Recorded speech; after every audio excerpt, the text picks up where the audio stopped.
Hello ladies and gentlemen, Jordan here, the PH is silent, and in this episode of the Saturday Morning D&D show, we talk about character death, as well as Lucien talks about ending his West Marches campaign to start his official West Marches campaign, and I talk about having my players fight themselves. Let's dive in.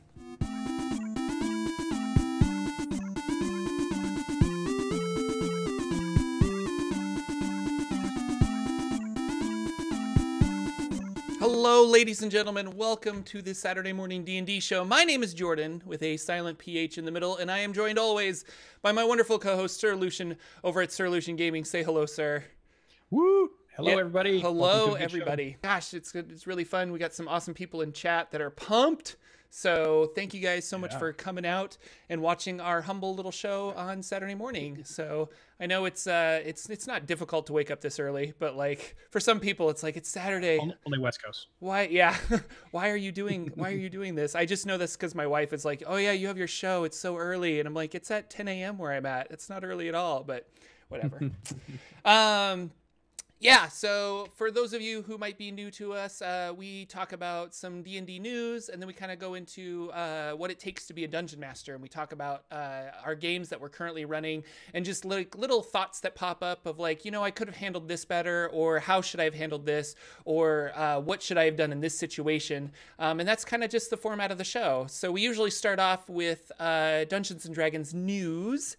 And for this, we wanted to talk about something that's a bit of a spoiler for Critical Role. So if you guys, we're not going to get into details about Critical Role, but we do want to talk about something that happened on the show. So if you are currently watching Critical Role or you're behind on it and you don't want to have any spoilers, you can pause this, go watch Critical Role, and then hopefully come back and watch it later. If you're watching live, then we're sorry to see you go, but I totally understand because I am somebody who actively avoids spoilers because I like to enjoy things as they happen. But this has already been talked about a lot on Twitter, so we're not spoiling a whole bunch if you're active on Twitter. So get ready, because in 3, 2, 1, we're going to talk about character death and Critical Role. So there was a death on Critical Role in not the last episode, but the episode before that. I forget the number of it. 25 maybe? I don't remember. Something like that, yeah. But it got a little bit of a backlash from Twitter. Like, people were pretty upset that Matthew Mercer handled it the way he handled it. I even saw one argument was saying that him and the guest that they had on were conspiring to actually kill somebody together, which didn't seem, and I've watched it, and it didn't feel like that was the case at all. And it just got me thinking about, like, if we don't have character death in the game, like if it isn't a real possibility, then what's kind of the point of the game? Like, those high stakes don't exist if we don't have consequences. And I guess, yeah, I don't know, like that sums up the entire conversation I wanted to have, but You're just like, done. I'm done. That's it. Yeah, in a way, like I thought it was really interesting that people were, I mean, obviously you get attached to these characters, so people are upset that their character is gone. And that's true. That is sad. I think that's the point, really. I think that's the big thing that, to me, when it all happened, and it wasn't just even Twitter, we saw it on, people started talking about it on their other shows. I saw other people talking about it. You know, WebDM was talking about some stuff, and then they had some other podcasts that I saw Matt Mercer on was talking about it, and people, D&D Beyond, wanted to talk about it. So all of a sudden, there was enough of an uproar that a bunch of people and a bunch of shows want to talk about it. And a lot of people came out exactly the way you said, this idea of, hey, if our games don't have consequences, then what's the point? And to me, I think I'm a little unpopular in the opinion that I thought it's okay if you want to play a game where death isn't on the table. And if you watched Matt's last interview he really comes out on the side of his critics, because his critics started getting bashed even more from all the people that support Matt, right? Because nobody knew anything until Matt posted a thing that said, hey, I'm getting some hate, and I realize what's going on. And then all the support washes in, because Critical Role support obviously is like 100 times more than the criticism they get, right? They have loud critics, and they'll have people that I'm sure send him DMs or messages in private, or maybe even more public ones. But obviously the support for that show far outstrips that. And then even a couple days on, he comes back out with a tweet and he says, oh, you know what? I need to acknowledge all the support we do get. What I was referring to was a very small minority, and I don't want them to be able to control the conversation. But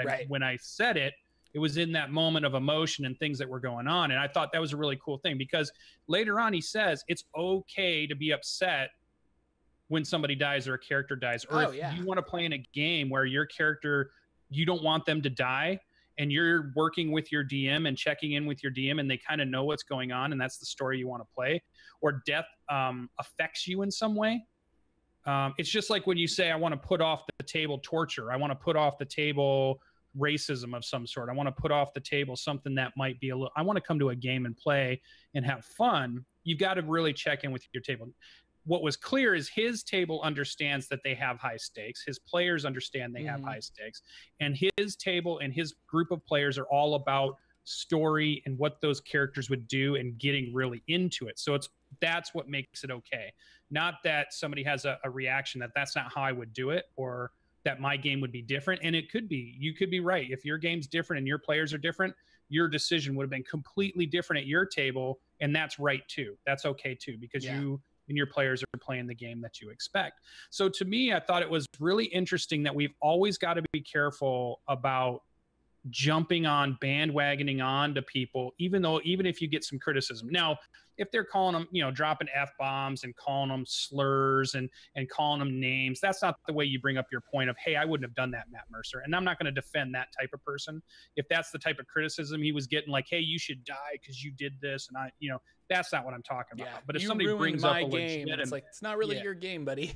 yeah. If somebody brings up something legitimate and say, I think you did that wrong, and I never would have done that to my players at my table, that's a valid thing. That's not something to jump on that person and just destroy them because they kind of criticize something that we all love and like.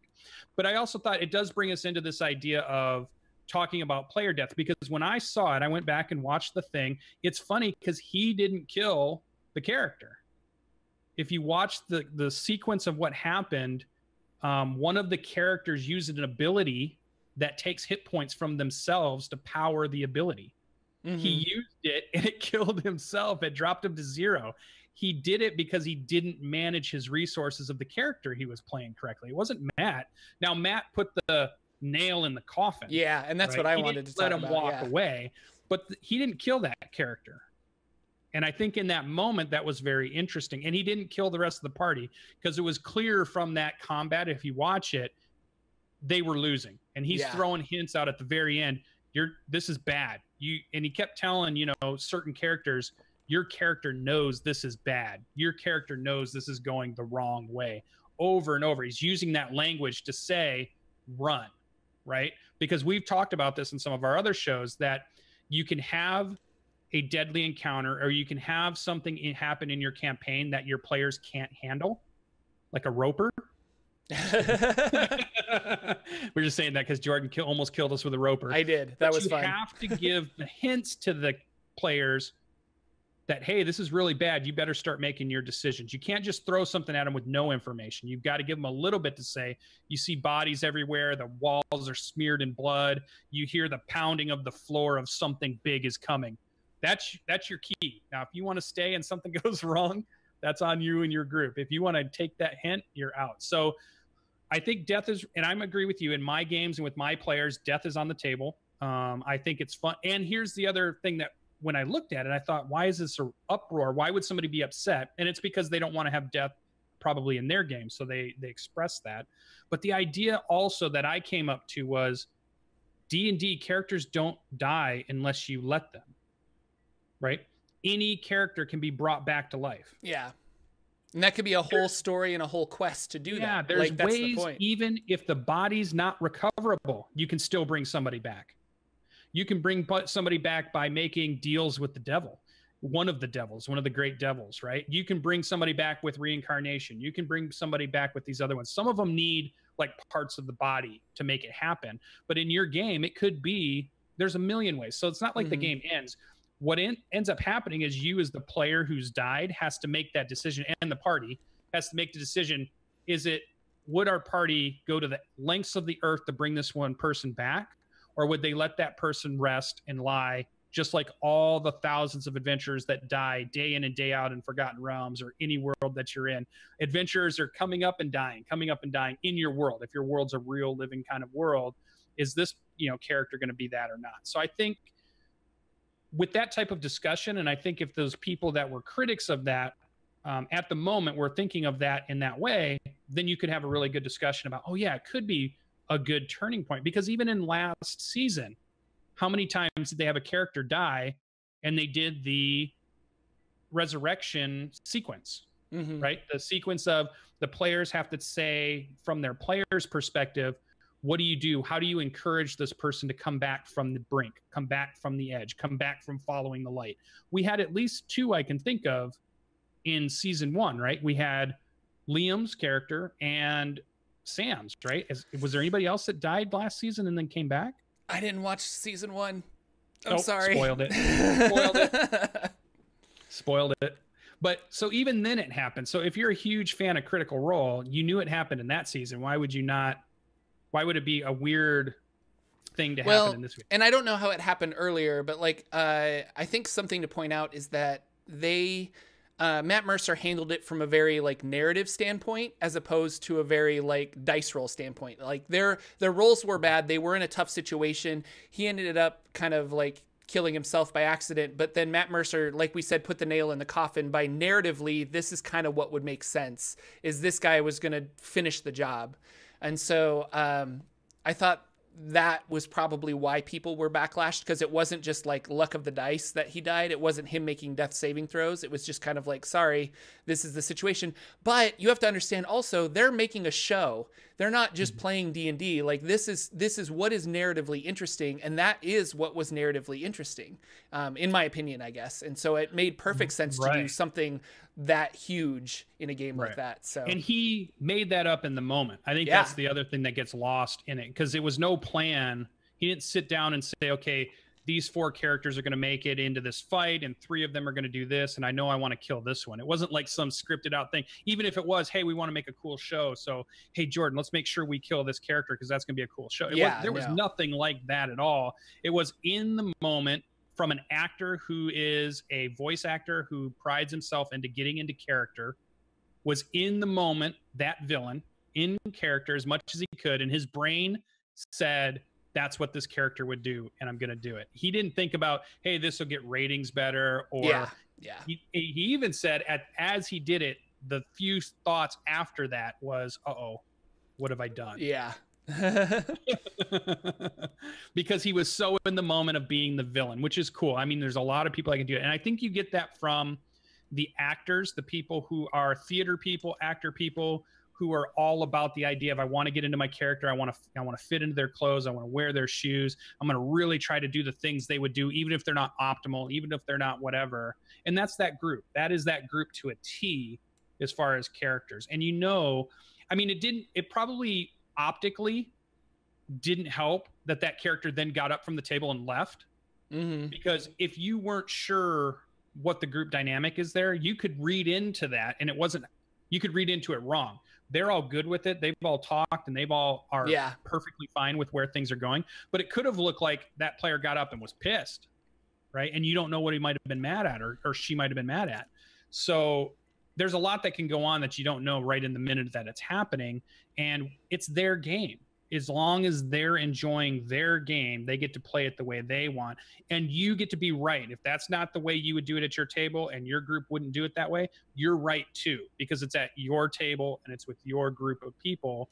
You're both right. You're not wrong. Nobody's right and wrong in that situation. So I just think it was very interesting. It brought up character death. And like you said, is it a finality or not? Is it about only stories? Some people, we just do really combat heavy games, stories second, right? Some people don't do voices. Some people just say, my character does this. They're not into their character in that way, so their game's going to be very different. I think that's okay. So I think it was a good discussion to have, but I also think in some ways Matt wields this weird sword, like the sword of Damocles, I think is the name of it. Damocles, yeah, because his popularity in the show and being a widely regarded game master, dungeon master, if he brings something up about somebody and says, this person was a jerk to me, he's unleashing 100,000 fans on that person who was a jerk to him.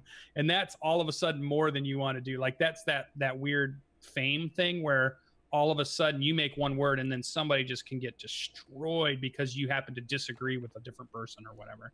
And I always want to be careful that we're not doing it. I want to have good discussion, even if you think you're right or I think you're wrong or whatever. I don't want it to turn into, I'm going to try to find a way for you to quit, cancel your Twitter account, not play D&D or not be accepted in the community. I want to have discourse with people who disagree with me, because that's the only way for us to keep questioning our own beliefs and our own ideas on how we would do things. We have to be able to converse with each other, with those people who say, hey, I would never do it the way you did it, Jordan. I wouldn't do that. And we've got to be able to say, oh, okay, well, let's go through why that is and whether we change each other's minds or not, So have you killed a player character? Yes. Okay. By accident. I didn't think it was going to happen. We had a player missing, and our players immediately in one session after that brought the body and they were resurrected. And then I gave the player who was gone. Here's the worst crime. That player wasn't even here. I was playing his character because he couldn't make it that night. But I let his team make the death saves and they failed them all. And he died. And so we came back. I told him about it and he laughed about it because he wasn't there. And it was like, you have to make a decision. Do you let this character go or do you let it ride? Do you want to create a new one? And I really talked to him about, this is a cool opportunity. So just take your time and think about it. If you're really into the character you have right now, the group's going to bring you back. They're willing to do whatever it takes, take on whatever debt, pay whatever it is they have to do. They're going to bring you back if you want to.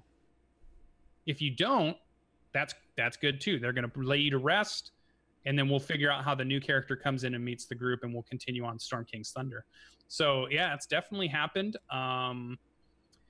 We've had 2 deaths in that campaign, in fact, and both took it.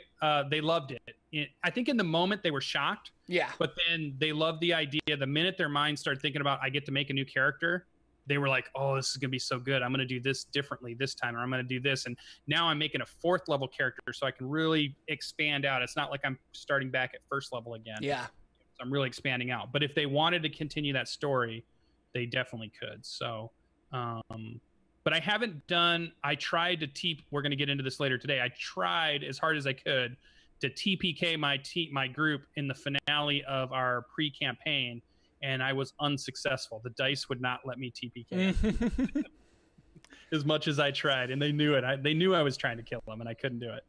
Yeah, I get, so I killed somebody in my Tomb of Horrors game, which was fun, but I made these videos about my experiences in the Tomb of Horrors, and I get lots of comments that say that I was too nice and I ruined the adventure because I watered it down, or I did this and this and this, which I feel like I didn't do. I just, my players were very prepared going in.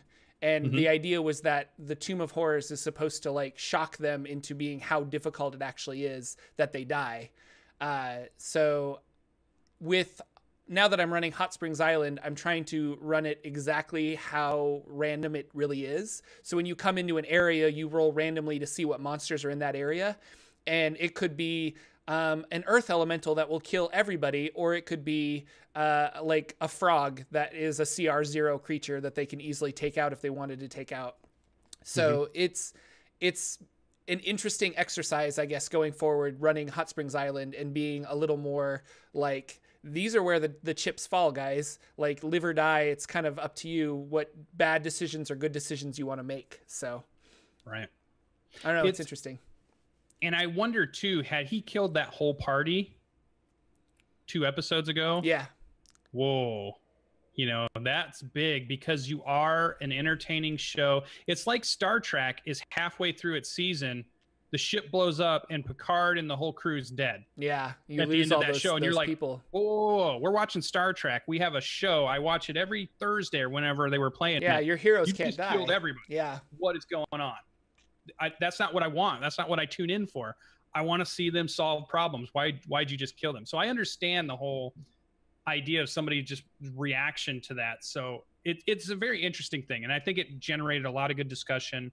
And I hope a lot of people rethought the way they think about it, came up with other ideas on how they would handle it, or it forced people to check in with their group and say, hey, you guys realize this is a dangerous game, or even it could be, hey, you guys realize I kind of pull punches because I want to see this story from 1 to 20. I want to really see your characters become heroes. So we're playing kind of a lighthearted game, and that's cool with everybody at the table, right? And everybody's, you have to get your buy-in, you have to get your check-in. It's not just one time. You don't check in at the beginning of the campaign and you're done. You constantly check in. And that was one of the things Matt was saying quite a bit, was I'm constantly checking in with my players, because he's so worried about the things that he's doing might not jive with what they want to do. Right. So he wants to make sure that, because it's a group effort. This is not, here's the controversial part, GMs and DMs. This is not your game. It doesn't matter that you put in a lot of time to set it up. It doesn't matter that you built this whole world. It's not your game. It's our game. It's you and the table. Every player is a contributing factor to that game, and everybody has to be okay with what game you're playing. You know what I mean? Yeah. So social I think it was contracts. really good. I think it was interesting. Yeah. It was interesting. No, and I thought, yeah, so again, we're just rehashing the same thing over and over, but it was really cool. So, Mr. Lucien, what have you done? Or are there any other news that we need to discuss? I didn't think anything else really happened. They're releasing those alternate cover books, yep. Wizards of the Coast is, with those. I mean, they're really cool looking books. I'm going to buy 2 of them. But the alternate covers are only in game stores again. And it's part of a Dungeon Master, or it's part of a bundle, I think. So you get the DM's, the Dungeon Master's Guide, the Monster Manual, and the Player's Handbook, and a DM screen for like $130 or something. It's like some bundle together. So at least it's a discount, right? Then, because I think if you paid them separate, that'd be about $50. It's about $49.95, I think, when I went to the store. So yeah, you're saving about $50 to get a bundle. I think that's pretty good. I didn't have an original Monster Manual. I've just been borrowing a friend's as I've been reading it. So I've needed one, a Monster Manual, even though I use Volos and all those other ones quite a bit more. And I thought it'd be cool to have a nice player's handbook, and you can always have an extra player's handbook. So I think I'm going to buy the bundle. Cool. Even though I don't need another DMG, but it'll be cool. So it's funny, because when I read that originally, I thought, why in the world would anybody buy more books? And then I realized, oh, well, here's some reasons I'm gonna. Yeah. No, it's a bundle. It's very much like it's Dungeons and Dragons. Like, here's what you need to basically run the game. Here are the 3 core books and a DM screen. I'm a little surprised it doesn't even come with dice. You think it would be like, here literally is everything you need. Because the starter set, I think, comes with dice. So I thought it was interesting. Or maybe it does and I'm wrong. So I don't know. Now that I'm thinking, I'm like, I didn't actually read it that well, and maybe it does come with dice, but there should be bigger news this week. It's supposed to be coming sometime this upcoming week. They're making an announcement. So though we don't have much this week, I didn't watch Mike Merle's, but I still am assuming he's talking about monster creation for his campaign, or he might have moved on. I watched Jeremy is back finally. Jeremy Crawford's back from his vacation, and he was talking about they're still looking at the Giant Soul Sorcerer, which has been a big thing over the last few episodes that they've done. So those are the big things that I saw. And all the games are gearing up for Gen Con and release announcement and new edition announcements, and some Kickstarters were starting, because once you get to a month before Gen Con, a lot of those Kickstarters want to advertise what's going on for games. So we're seeing a lot of that stuff starting to ramp up. There's a lot of role-playing games coming out. There's a lot of role-playing games having new editions with all the Monty Cook stuff that they're doing. So there's a lot out there for us to all absorb gaming-wise, which is really good. And that's not even talking like board games or card games or whatever else out there. And Indoor Adventure says that it's actually $165 for that. So it is basically MSRP for the books and a screen. No discount. So, that's tough. There you go. That is tough. tough. Maybe I'll have to wait for a sale. You can wheel and deal with your game store, maybe. Yes. Yeah. You're like, I'll run some Adventure League if you guys give me a 15% discount. That'll work. So my week started out with our Tuesday night game. We played some Tomb of Annihilation. We had some weeks off, but I'm in an Adventure League Tomb of Annihilation on Roll20 on Anaris's channel. And we've got PB plays inside, No Medic, and me and Anaris. It looks like we're going to bring on a 4th cast member pretty soon. Oh, cool. And it was pretty fun because we're trudging our way through the jungles of Chult. The only thing that makes me not upset, but throws me off a little bit is I want to be watching the Roll20 Tomb of Annihilation stream that Adam Kobol's running right now with his players. But I can't because I'm playing in the campaign. So I'm like, I don't want to know so you're not playing, you're not playing the Tomb of Annihilation Adventure League content they created. You're just playing Tomb of Annihilation with Adventure League rules. Yes. Okay. Yep, same thing. Yep. And I asked him about that last week to be sure that's exactly what we're doing. So we're playing the Tomb of Annihilation adventure with AL rules. Yeah, which is cool. That's fun. And so I made 5th level. So I've got to lock my character in before next Tuesday, our next session. And here's the crazy thing. I don't know if the rest of you in chat are this way, but I think me and Jordan are this way. Maybe I'll see what Jordan says. But the moment don't just project on me. I'm my own person. I know. I know. No, I want you to think just like me.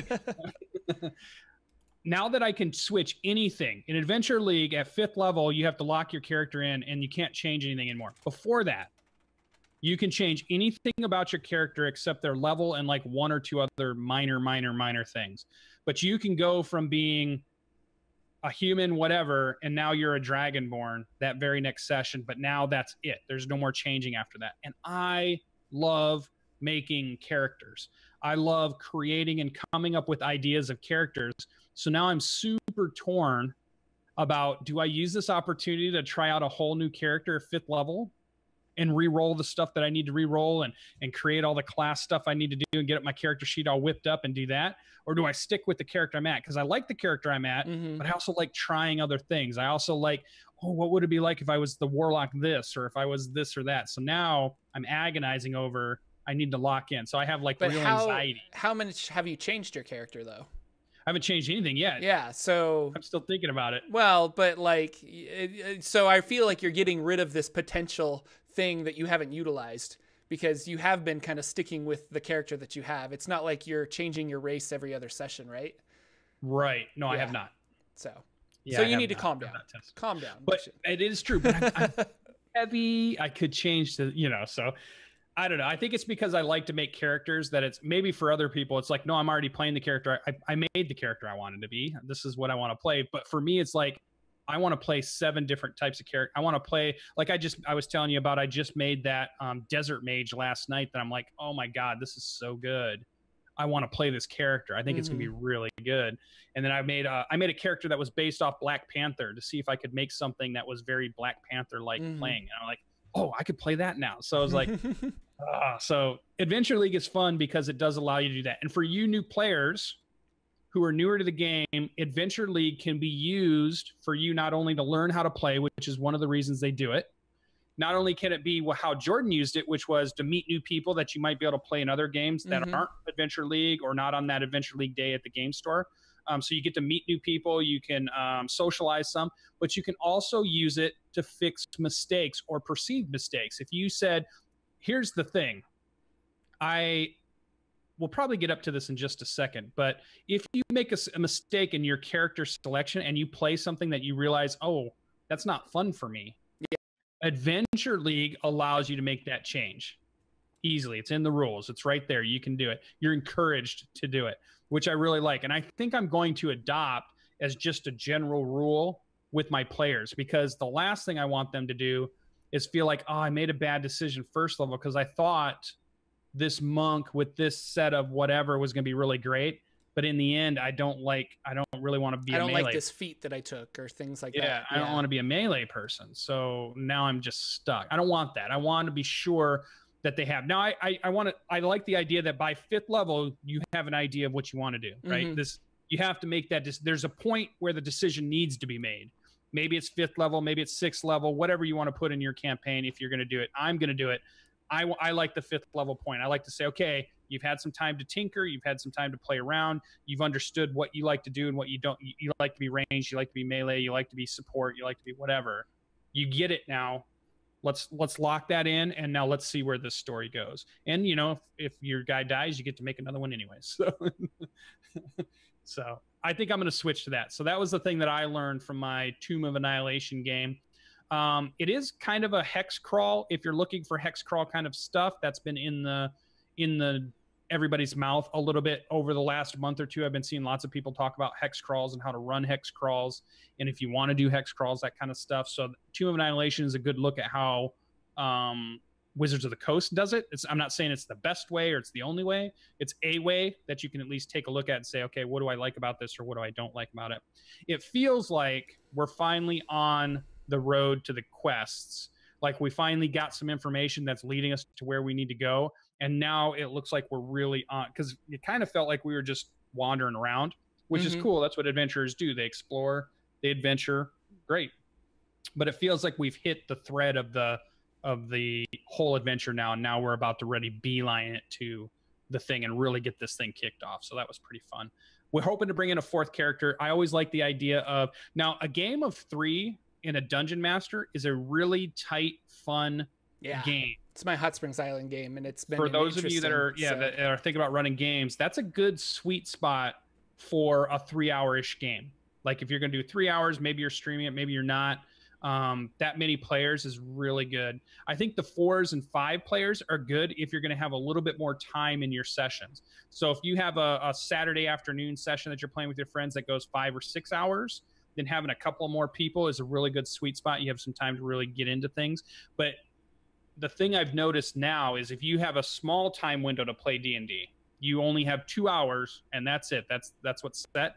Then I definitely recommend you keep the group smaller to accommodate the smaller time frame, because then you can get more done with those characters than having to worry about all the other stuff that's going on out there. So, but 3 and 4 is a good sweet spot. 5 is really fun for me if you have the time to do it. I like the idea of 5 because there's never a 2 and 2 situation. There's always the tiebreaker person, you know, that you have. It's like some things there. So I always like that mix. So that's been pretty fun. Wednesday, PB plays inside. She's creating a game. She's building an adventure. She's writing her first standalone adventure, and she wanted to test a combat or like probably the end scene of the module that she's creating. And so she asked us, it was me, and it was I want to say Indoor Adventure, and who was our third? Oh, she had a friend. That's right. It was a friend that had never played before or hadn't played 5th edition before, jumped in with us. We're going to play this thing. So here's the funny thing. Here's the story behind it. I won't spoil it because she's going to want to put her adventure up so people can actually play it from like DM's Guild or Drive Through RPG. But she made this cool, elaborate in-game kind of thing, big boss battle, the way you want to do it. She told us to make characters, told us to make 5th level characters, but none of us really talked to each other. So we just showed up that night. We all had our characters done, and we're like, okay, so I look over to my left, and what do you got? And we got, oh, you're a half-orc battle master. And I looked at him, and I thought, oh, I'm a half-orc battle master. And we looked at our third guy, and he said, what are you? And he's like, oh, I'm a human champion. 3 fighters show up to this end battle, and we're like, oh my God, this is the craziest thing ever. We came up with a cool story that we were all brothers and that he was our half brother and we were all the same. And we really got into it, really had a lot of fun, and it was super cool. The interesting thing about doing it was trying to build an encounter when you don't know what your player group is bringing. Gotcha.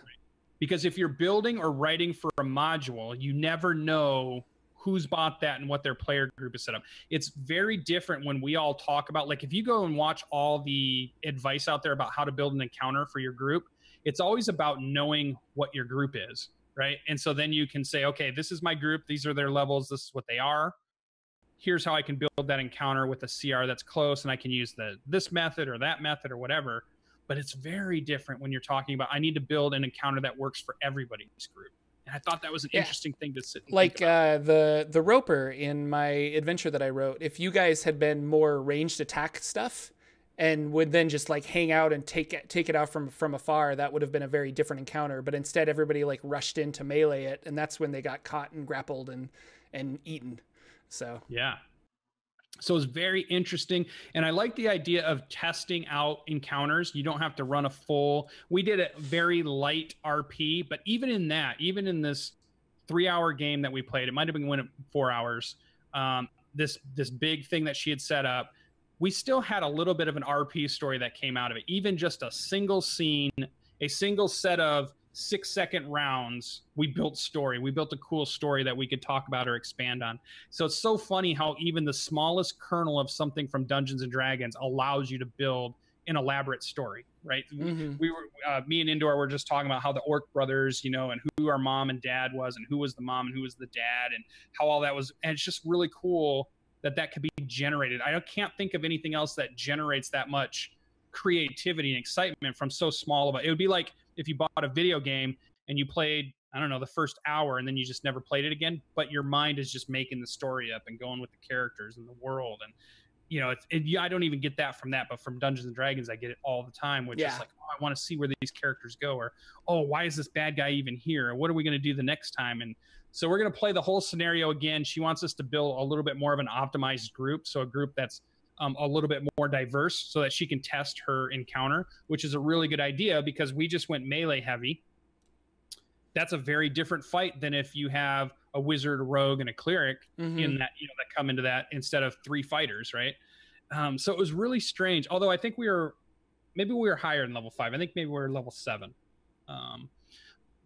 But I realized, and I would love to hear your opinion and chat's opinion. This is the first time I've thought this. I've thought so far Dungeons and Dragons has done a great job with every class, every subclass. I'm taking that back now. They've done 99% a really good job of having good classes. The fighter champion is terrible. Have you played one of these yet? No, but I have a fighter champion in my group in my Sunday game, and he is a rock star. Like the improved critical at 19, like he can crit on a 19 or a 20. Fighters can just attack so many times.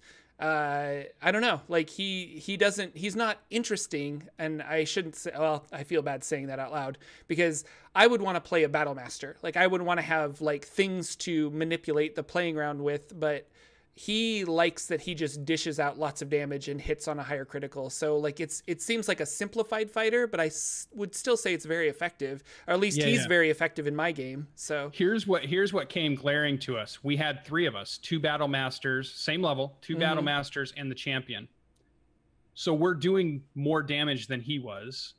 I was the battle master. We were affecting the battleground more. We had more options to make and stop things from happening. So it shined a spotlight when you had those 2 things in the same battle at the same time. Like if you don't have any other fighter and the champion's there, I don't think you catch on to it. I don't think you see it. But it's when the battle master is there and all of a sudden 2 battle masters. Because the battle master gets like extra D8s to their damage and stuff, right? Yeah, we're doing all kinds of cool and crazy stuff to make things happen. We're helping our players move on their reaction time. We're doing riposte. We're doing, you know, defensive stuff, offensive stuff, all kinds of things that are happening. And the player who played the champion he felt like, I don't like this at all. You guys are getting to do all kinds of stuff. We're playing the same class. How come I can't do any of that? All he could do was swing the sword, but that's what we were doing. Our swords hit just as hard as his did. This is the funny thing too, is we were all sword and shield guys. Like we were all just big bruiser, sword and shield, big hit point dudes, half orcs. We were getting big crit stuff. We were getting all of that stuff. And so it really was glaring side by side. Yeah. The champion fighter though was created as a simplest, it was for a more simple player. Like there are those players out there that didn't want to have like, here's 70 different options. Like they didn't play a wizard because of that. They wanted to play something that was a little more straightforward. And I think the champion fighter was created for that. But I mean, I guess you were saying like it's weaker than other classes. Right. Well, here's what I'm saying. Maybe it is. I don't know. Yeah. What is its 6th level ability? I don't know off the top of my head. Yeah, like the thing you start with that's cool that you mentioned was the crit thing. Right. But what do you gain after that was almost nothing. So don't you get alternate fighter styles too? Or is that just all fighters? Yeah, that's all fighters. Oh, it's all fighters. Yeah. What threw me off is because I went back and looked at it, because really a brand new character to D&D, he hadn't played 5th edition. He played that character and he walked away not liking his character. Yeah. That's a red flag for me, right? Because that's not us influencing him and telling him it was terrible.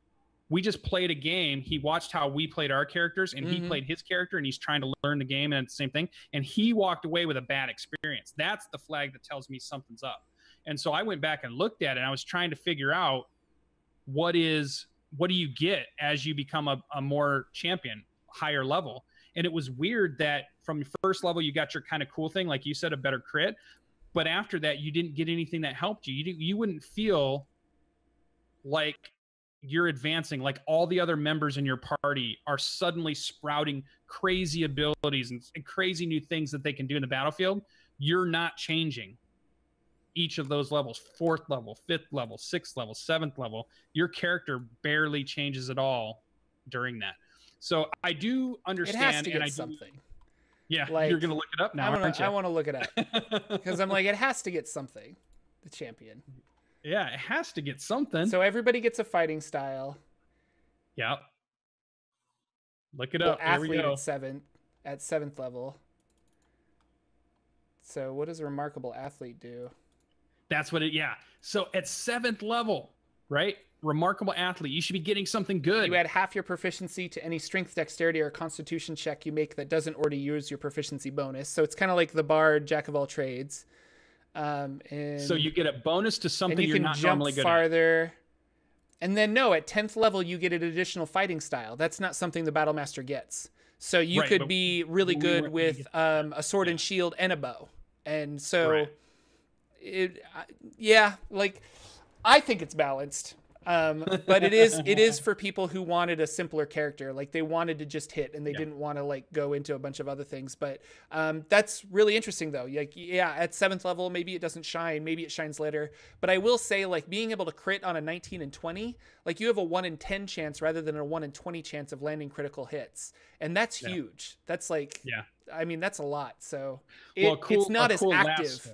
It's not as active as I think you want it to be, but I don't know if it's underpowered. Yeah. I think it's easier to play for somebody who's new, but if you walk away and you don't like that character, that's something. Huge. And that's your player too. Like he obviously didn't like his character. He wants something more complex. There might be like my fighter at my table loves his character. And he does not want to have, like, I've even given him magic items that gives him special abilities. Like he has a sword that does burning hands and another sword that does gust of wind. And he never uses them because he's like, well, I like hitting. And so it's like for him, he loves that character. So, so it was interesting to me. It is interesting. So it was pretty fun. The last thing on that, it was funny. At the end of that battle, it looks like we're about to die. We're all down to our last hit points. We're fighting one guy. So all of a sudden it's 3-on-1, right? So we've got all these actions, economy, all this stuff comes out. Because that's always where D&D breaks down a little bit as far as when you're fighting one big bad guy who gets one action in the turn. And then he's fighting a group of people that has action surge and all these other things. And we're just piling it on. In the last combat, I think out of the 6 attacks we had to hit this guy, all of us, 5 of them were crits. We all rolled crits at the very end with only one of them not being crit, and we hammered the guy. It was crazy. So it was super fun, and it was an interesting battle. So the dice sometimes just come out of nowhere and just save you, so it was pretty funny. It's a good story. We'll laugh and talk about it.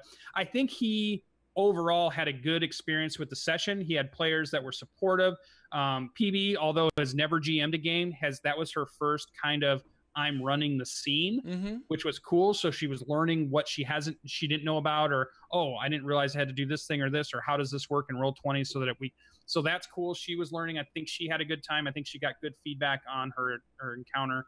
And I hope we got another person that was excited to play some more, even if, at the end of it, he didn't enjoy. I just think it was that contrast of you guys are doing a bunch of things and I'm only doing one thing. Yeah, no, I could definitely see it. So, yeah. So, also, that made me think, that prompted me into thinking about, I want to start all my campaigns from now on in this fashion.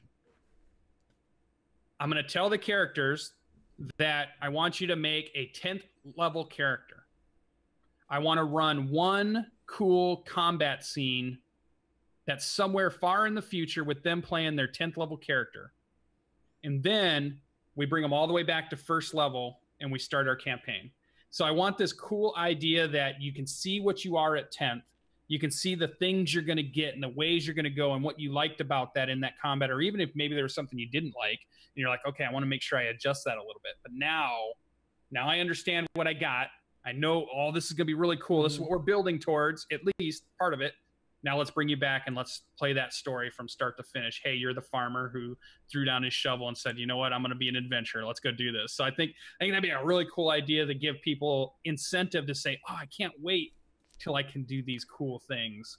Now I'm here and I can't wait to get there. You know, I don't know. That feels like, to me, if somebody did that to me, it would feel like, here, have all of these toys. Now I'm going to take them away.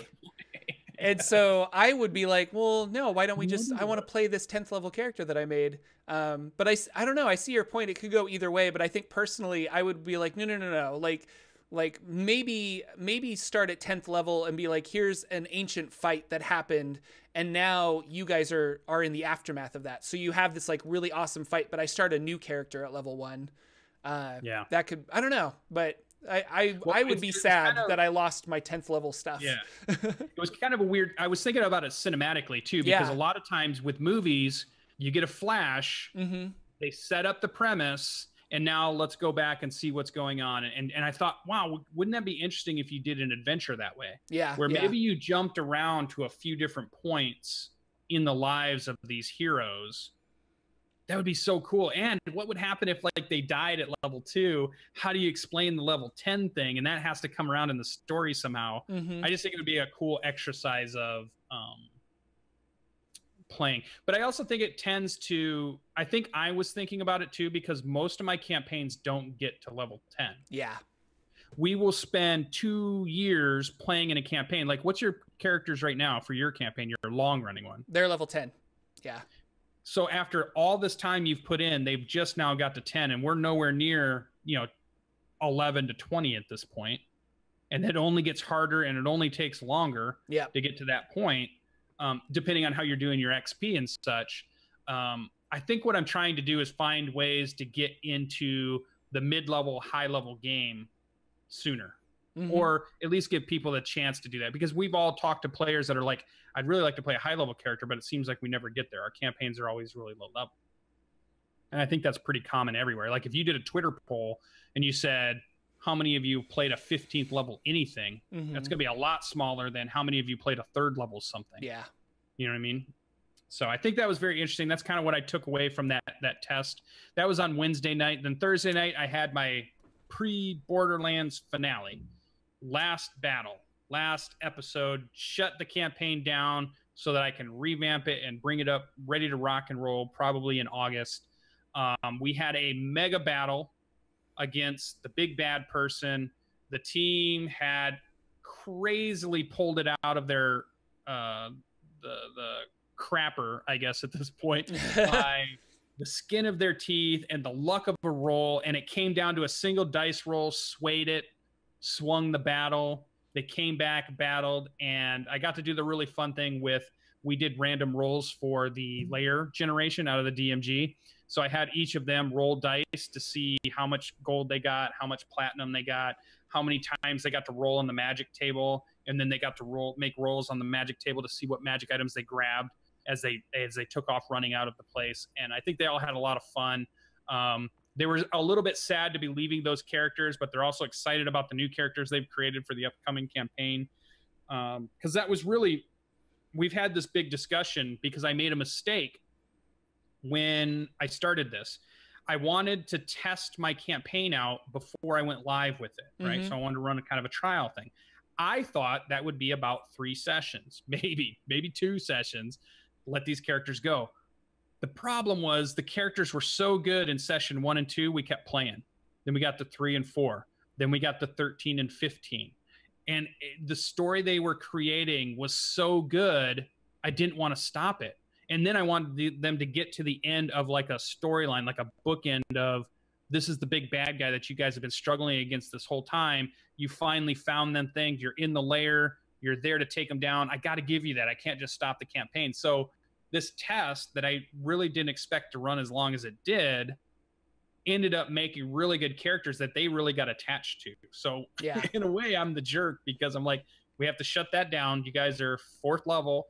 You're loving your characters, but this wasn't the real campaign. We need to go to the real campaign with the real rules and the real things that are going on now that I've got all this tested out. So I felt a little bad, but we've talked about it with the characters quite a bit, and they've all kind of gotten on board with their new characters. There's new options that have come out now since the last time we started, so they have a lot more stuff to take a look at race-wise. And we did random character generation. They were big into random character generation.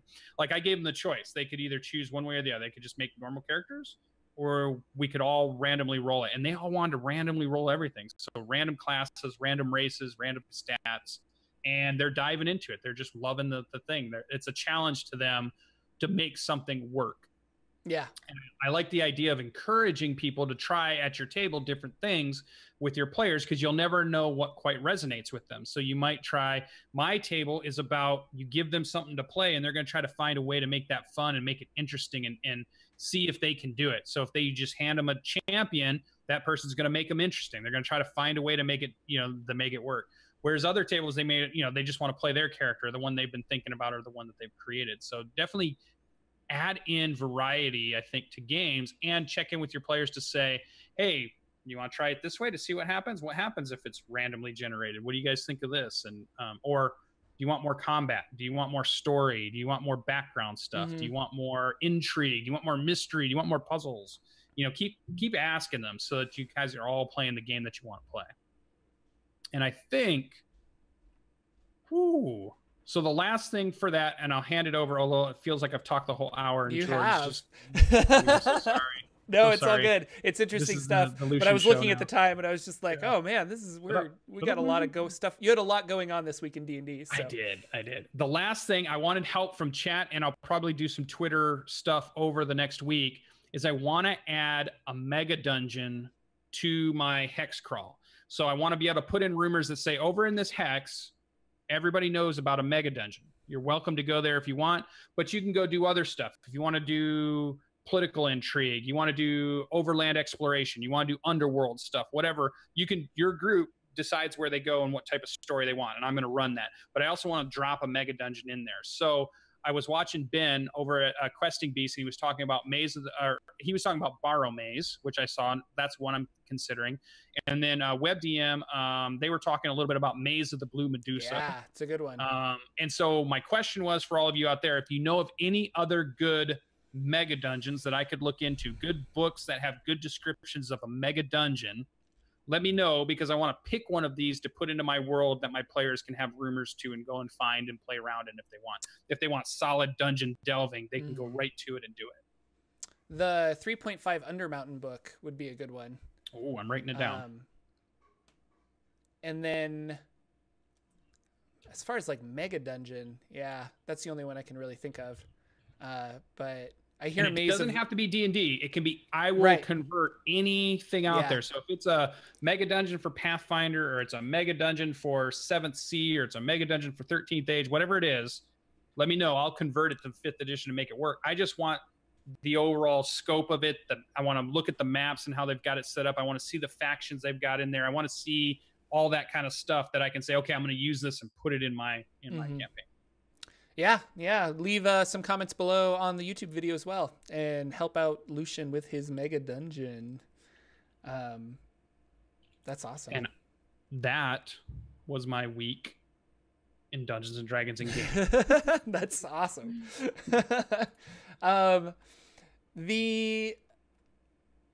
I didn't play Adventure League this week because I got there and all the tables were full, and they asked me if I wanted to DM something for Adventure League, and I was like, well, I'm not prepared. I didn't bring any of my books or my battle map or miniatures or anything. So I bowed out and I just kind of went home. So I didn't play Adventure League this week. And that was the first time that I've showed up that they were just like, sorry, tables are full. Like, we don't really want to push people away. But this guy has, I think you're supposed to have a max of 7 players at a table. And this guy already had 9 players at his table. And I was just like, it's just way too many. So I'll like take a cue or a hint and I'll go home. My home group, I've been doing this inverted pyramid, and I wanted to try something interesting where they fought themselves. So as they walk into this room, they did a bunch of other little exploratory stuff, but the main thing I wanted to talk about is they walk into this room and they see a giant mirror on one of the walls.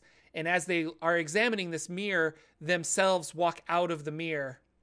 And I had everybody roll initiative, and I had made photocopies of their character sheets. And so Jordan, the DM, had all of their characters. They had their characters, and it was literally their characters versus the other ones. So completely even matched in abilities. I asked him ahead of time, like, what is your hit points at? And then I lowered or raised their hit points to match what I had photocopied. It was a really interesting fight. Because it was good for the players to finally realize that their AC was ridiculously high, or that they had certain abilities that were a little overpowered. And what I thought was interesting is they immediately were like,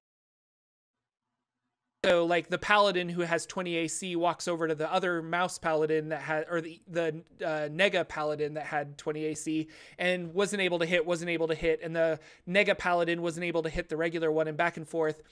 Until I finally dropped a hint that I'm like, you know, you guys can communicate and you have weaknesses. Maybe try to play off of each other. So then our paladin was like, well, my dexterity is really low. So then they started doing like spells that target dexterity on the paladin, while the rest of them were, you know, like the rangers, like my AC isn't that high. So then they all like doubled up on the ranger and killed it. The entire fight, went one-sided real quick when one of them went down. So the monk ended up going down. Oh my man. And the whole, it was a slippery slope of just like, and they kind of like mopped this up really quick. But it was a really fun fight. Like something I had not tried before, and I like trying new things with this group, and they're usually game for it. And so I'm just like, what if we actually fought yourselves as opposed to a monster in the Dungeon Master's Guide? And so I was like action surging, I was doing all this stuff. We have the Eye of Savris, which is a reflavored Wand of Wonder that the monk has, and I was able to use that as a magic item and almost petrified the cleric, which was really exciting. So lots of cool stuff there. That's really cool. What I like about that is that's a very superhero storyline trope. Oh yeah, like the idea that somehow they fight something exactly the same as them, right? Or if when one group goes against the one group, there's always strong guy fights strong guy, and super versatile guys fight super versatile guy, and super speedster fights other super speedster. So it's like that kind of that cool thing. And my favorite comic storyline was always about, I think it was probably like Wolverine or something like that, was telling the students he was watching, why are you fighting just like them? Like, why is the strong guy fighting the strong guy? Why isn't the strong guy just kill the really weak? You know, why aren't you mixing and matching? Because you fight better if you mix and match and stuff like that. Like I was saying, basically, and it was interesting that was their initial reaction, was like, well, I've got to go fight myself. I'm like, no, you don't. Like, you guys are 5 against 5. You can fight whoever you want. And I even started messing around with the nega creatures. I was having them like, well, no, this guy is going to attack the cleric because he sees that the cleric is healing other people or blessing other people. So yeah, it was a lot of fun. Imagine if you'd have done, do you think you could have walked through them if you played it that way from the beginning? You think I could like just smash them? You mean like yeah, because you know their abilities, you know how their characters work at this point. You know their weapons. You know the things they forget to use every single week while you're the GM going, I wonder why they didn't use this action surge that time. Or I wonder why they didn't do this. So this is that one time to say, here's what your group could do. Let me show you. Yeah, just like in a way, and that's what I did. Like I used a lot of the special abilities that they had. But I don't know. Like I don't want to say I could have just totally been like ants on sugar. Because I knew when one person went down, that was going to tip the scales like 100%. So I could have ants on sugared them, just targeted the cleric and killed the cleric. But it was more fun to kind of have them spread out and like everyone picked one person to fight because it was 5 on 5.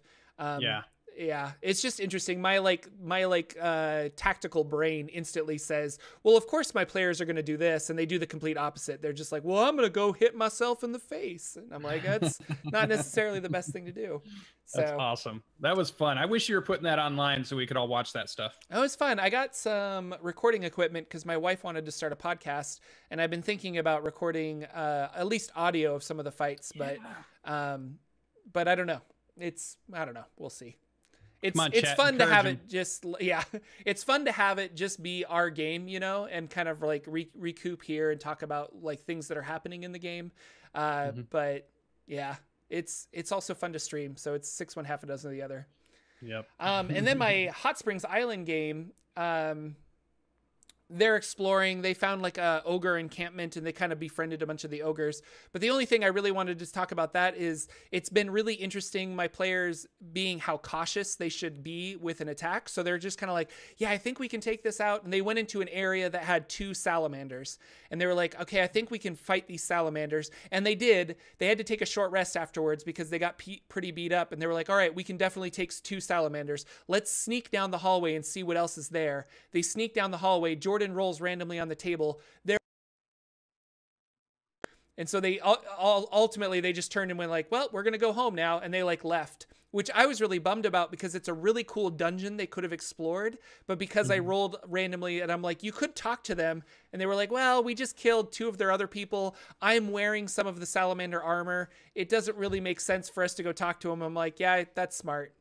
So Hot Springs Island is going to be the game, now that I've read the entire adventure, I think it's going to be the game I have to prep the least, because we do just sit down, they tell me where they want to go, I roll randomly, and then I make it up on the fly, and we see what happens. But they're really excited that they found this ogre encampment, that they were able to befriend the ogres so that they don't have to like fight them, and they can kind of have a home base now. So I'm curious as to where they're going to go, or if they're going to be like, well, we want to help the ogres now, like where are the ogres going to send us, and are they going to go fight more salamanders? Are we going to just go explore more other stuff? So I don't know. It's I really like this campaign setting. Like, it's super fun.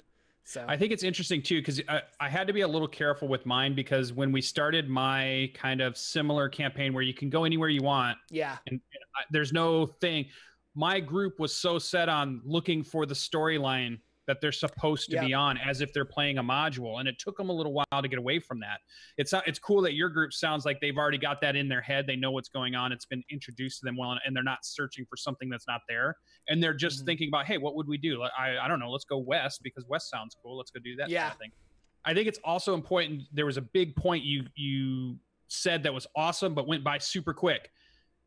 The initial prep, the campaign prep, was a lot. Yes. The session prep is going to be very little. Yes. So I think that's a lot of us forget to separate the two when we're talking to new GMs and DMs to say, how much prep do you do for this or that? Well, campaign prep can be one thing, and session prep can be another thing, and then show prep can be the last thing if you're doing a show, where yours isn't, but that could be the last thing. And you might want to split those up when you're asking somebody about, because if you just go to any random GM and say, hey, Indoor Adventure, I know you ran a game. How much prep are you doing? And if he says, oh, I do about 2 hours of prep a week, that might not tell you anything if you're not playing the same type of game he's playing. Is that because he's doing a module? Is that because he's doing something else? So be really kind of clear about what you're talking about. Campaign prep is one thing. I think session prep is one thing. And then maybe show prep, if you're doing anything like that. Yeah, because like for campaign prep, I've read the entire book, and then I sat down and read it again. And then now I kind of flip through to the areas that I need. I'm like, oh, they're at the ogre encampment. I better like read, what do the ogres want again? And Hot Springs Island is really good with telling you, like, here's this group on the island. Here's what they want, and here's what they don't want. So it's a nice little refresher to remind you. But as far as like session prep, I don't do anything, because I'm like, I don't know where they're going to be. We literally sit down, I open up, there's a great online app that rolls for you for Hot Springs Island. And so I roll on these tables completely random, and then that's the improv aspect of it, is you kind of just glue it together from there, like where they're going and what they're doing. So my West March is exactly that. It's the idea. I did a lot of prep in the beginning, but then with session, it's just I make stuff up on the fly. I do like 1 hour. I sit down and think about the game as we're about to get going, and then I just let it happen, which is cool if you can improv. It's cool if you're used to making things up on the fly. You might not be able to do that if you're brand new, It might be something you have to do once you've played the game some and have either played it or ran it a few times. So I still love modules, and I still think they're a cool thing to do, and they have good ideas, and they're good and concise. But once you feel like you've got that, definitely try this other style of, hey, let's just let the dice roll and see what happens. Yeah. You know, make story from that. You know, these two salamanders came up. That was just randomly rolled, but now let's weave it into the story. Why were they there? Are there more of them? Or is there going to be other stuff going on? Do I want that to be a big thing? Do they come back? You know, that whole thing gets to woven in there all from a single dice roll. That was really cool. They've already, like, I rolled randomly and they fought a bunch of fire imps, and they just decided to attack these fire imps, even though they could have communicated with them. And I've already worked it into the story where I'm like, if you meet fire imps again, they're going to attack you on sight because you're the jerks that went and killed their brothers for no reason. You're the bad guys. Yeah, they are the bad guys. Like, they could have totally communicated and talked to these fire amps, but they decided to attack them. So now they've made an enemy for life on the island, you know? And that's awesome. I like that idea. So I think that's our show. I didn't want to like rush through the things, but I didn't have a ton to talk about. I just wanted to talk about the doppelganger fight mostly because I thought that was really fun. I want to do one now. That I like you that should. idea. It's really cool. It was intense for me to have everybody's character sheets, but what was really fun is I would be like, what do you have ability wise again? And she's like, well, I can do flame strike. And I'm like, okay, that's what I want to do. Like, I would ask my players, like, I want to do something really big and damaging right now. What have you got? And they would help me attack themselves. Because it was just fun. Like, we had a good time with it. So yeah. Thank you guys so much for watching. Oh, go ahead. Oh, sorry. That was almost like a cool check-in for those players too, to be able to say, this is how we've been playing.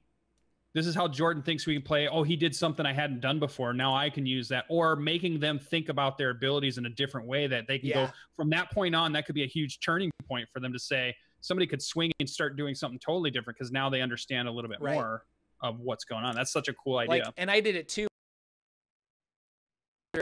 The paladin has a low dex. Do you have anything that like targets dex? And she was flipping through her spell cards and she's like, I don't really have anything that targets dex, but I do have this area of effect thing. And I'm like, oh, that's awesome. We're going to do that over all of the people that are in this area. And it was really fun to like be like, how would you play your evil villain or your evil double? And so, it was cool. Yeah, did you give them all goatees? Yeah, actually we did. We were joking that they all had goatees and like, because I'm like, no, they're the evil versions of you. They have glowing red eyes and they have goatees. Yeah. That's exactly what happened. So yeah. Thank you guys so much for coming out. Always good to see people in the chat that are hanging out.